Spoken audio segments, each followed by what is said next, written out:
দিনটা ছিল 31শে ডিসেম্বর, বছরের শেষ দিন। আমরা মা ছেলে রেডি হয়ে বাসে উঠে শররঙ্গের উদ্দেশ্যে রওনা দিলাম, মানে আমার দিদির বাবার ঘর। সেখানে কি জন্য গেছিলাম, কেন গেছিলাম, সেটা সবই তোমাদেরকে আস্তে আস্তে বলবো। হ্যালো সবাইকে, welcome back to my new blog. আজকের ব্লগটা একটু বড় হতে চলেছে, তোমরা কষ্ট করে একটু দেখো। আমি গিয়ে দেখি ওদের দেশি মুরগির ঝোল একদমই কমপ্লিট, সবাই খেতেও বসে পড়েছে। দেখো কি সুন্দর পিকনিকের স্টাইল, তাই না? যাই হোক, ভালোই হলো, বছরের শেষ দিন একটা পিকনিক তো হলো।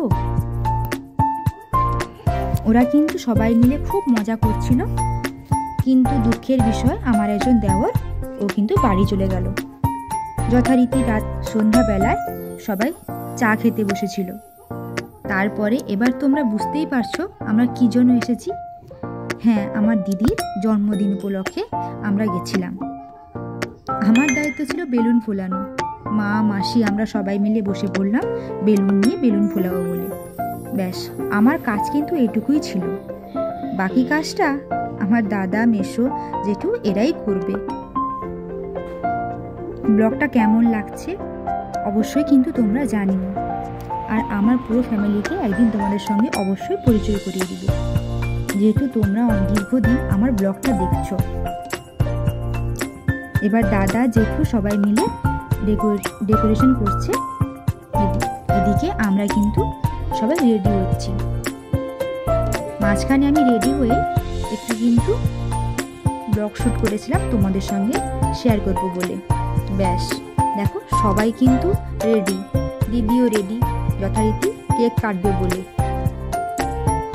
হ্যাঁ, পোজটা কি জন্য, আমরা যেহেতু বাঙালি তাই ফটোশ্যুট তো করতেই হবে। আর সবাই মিলে রেডি হয়ে কিন্তু ফটোশ্যুট করছিলাম।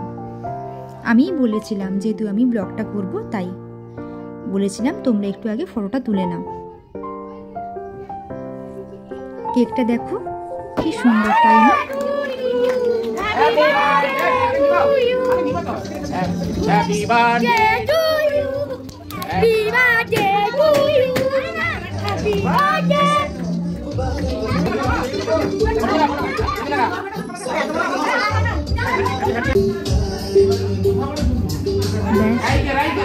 কেকটা কিন্তু কমপ্লিট। এবার বাচ্চাদেরকে দেখো,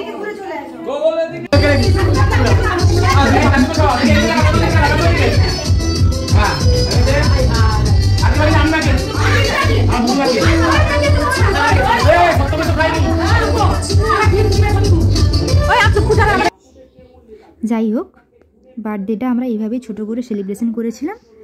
বাকি তোমাদের সঙ্গে ফটোগুলো শেয়ার করলাম।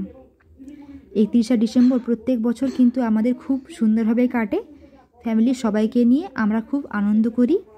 তোমাদের কেমন কাটে অবশ্যই কিন্তু কমেন্ট করে জানিও।